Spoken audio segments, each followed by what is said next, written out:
Hi people, it's Archivist here, and today I'm here to answer the question, did Watch Dogs live up to the hype?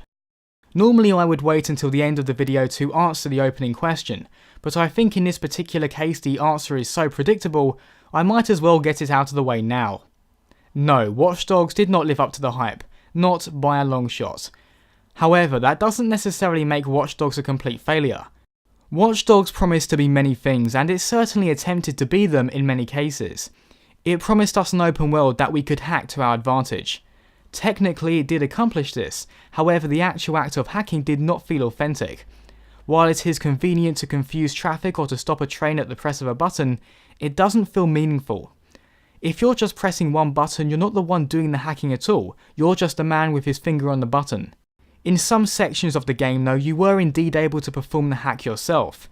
Initially I quite enjoyed this cool little minigame, but as the game went on I found myself wondering if the mechanics were going to undergo any meaningful changes. They didn't. Overall, the hacking felt like more of a thematic element than a challenging one. It's not what I wanted, but it at least served a purpose. Moving on, Watch Dogs also promised us a visual feast, referring back to the original 2012 E3 demo. Sadly, Watch Dogs fell significantly short of expectations in the graphics department. Many of the awesome effects and details that were showcased in the original demo did not make it into the final product. Thankfully for PC gamers, a mod was introduced that allowed the game to take on a similar appearance to the original demo. And while this definitely made things better, it also served to show just how disorganised and backwards the official PC port of this game was, and still is. Annoyingly, the game still has some stuttering issues when played in 60 frames per second, however if you're willing to settle for a 30 FPS cap, Watch Dogs is a surprisingly stable experience. Furthermore, Watch Dogs' story was fairly forgettable. Although many of the characters had a striking outward appearance, their personalities were not so impactful. That being said, I certainly wouldn't fault the general quality of how the story was told. The virtual cinematography is well done, along with the great voice acting. So while Watch Dogs fell short in many areas, I still don't believe it to be a bad game.